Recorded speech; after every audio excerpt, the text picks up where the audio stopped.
This is the most entitled bride I've ever seen in the history of Say Yes to the Dress. And I've seen a lot of this fucking show. Some might say too much. So our consultant for this episode is Diane. People think I hate Diane. No, I just like saying her name like that. So Long Island. And this is our bride, Sarah. Looks like cinnamon roll, I lied, her name is Nicole, but doesn't she kind of look like a Sarah? She makes it a point to let us know that she is extremely wealthy. She's from Minnesota. She's extremely wealthy. She met her fiance like a few weeks ago. She's extremely wealthy. She took a private jet here. Oh, and she also brought her dad. That's not gonna get weird. Yeah, so she met her fiance a few weeks ago. Her dad was like, yeah, he asked me for her hand in marriage, and I was like, okay. Looks like you don't give a shit, Muppet. Honestly, it's like such a Duggar thing to do. They meet each other, then they're married a few weeks later. Like 6 weeks later. Cute. Then Diane is like, what's the budget? Unlimited. Of course it is. Did you know she's extremely wealthy? She's apparently tried on like a bunch of dresses so far too. Because you know what they say? Dress number 112 is always the one. Turns out she really doesn't know what she wants. And her mom's like, well, we're very fortunate that we're very wealthy, so we can just go and do these excursions to go buy a wedding dress. You know what?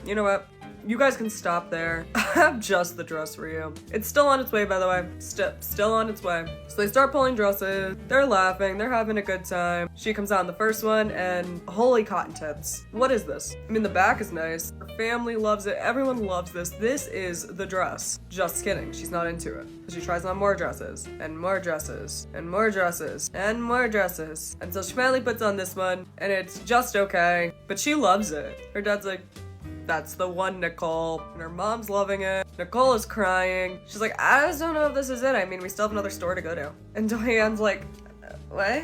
Then she starts laughing because like she thinks it's a joke. And Nicole's like, it's not a joke. I came to New York. I'm gonna go to more dress stores, by the way. And so Diane is like, I just spent 3 hours with her trying on dresses, unlimited budget, and now you're telling me after you found the dress that you loved that you're not gonna get it. And Diane is fully just like, hey, just letting you know, any dress that you see at other places, we're probably gonna have here. And she's like, oh, well, I wanna try on more.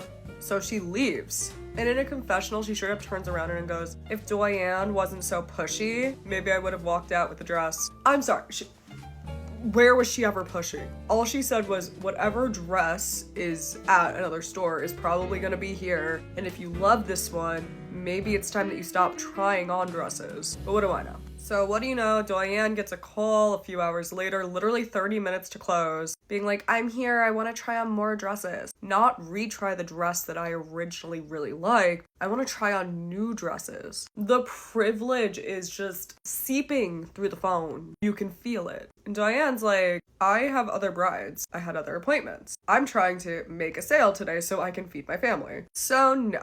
So she brings in Randy because she's like, the privilege to come in, try on a fuck ton of dresses, waste hours and hours of time thinking that, you know, you're gonna get the dress. It's okay to not get a dress, but like just be upfront about it. Have her little Kleinfeld fantasy, and then to come back and expect the same consultant to give you the same exact attention as before is so fucking crazy. So she tries on more dresses. Wait, what the fuck? But Diane is there. Girl, tries on more.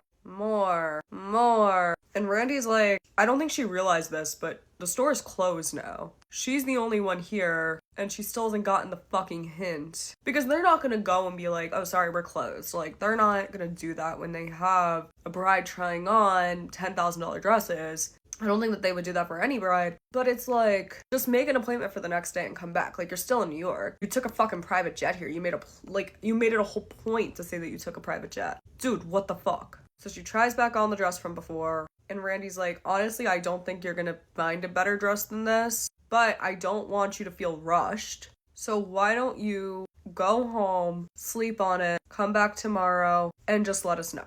Like, get out of the dress. And Nicole in a confessional is like, well, I just felt really rushed there. They were just trying to get me to buy the dress so I can leave. Well, yes, but also Randy literally told you that he doesn't want you to rush this and to just get out of the dress and leave and come back. So then he just lets her sit with that. And he's like, I fucking reverse psychologied that bitch. When I told her that we don't even want her buying the dress today, she kicked into gear and she said yes to the dress. Oh, what a fucking spoiled brat. Literally, fuck this lady. She's gonna be on here somewhere being like, oh, I just got a bad edit. I fear that there's only so much editing can do.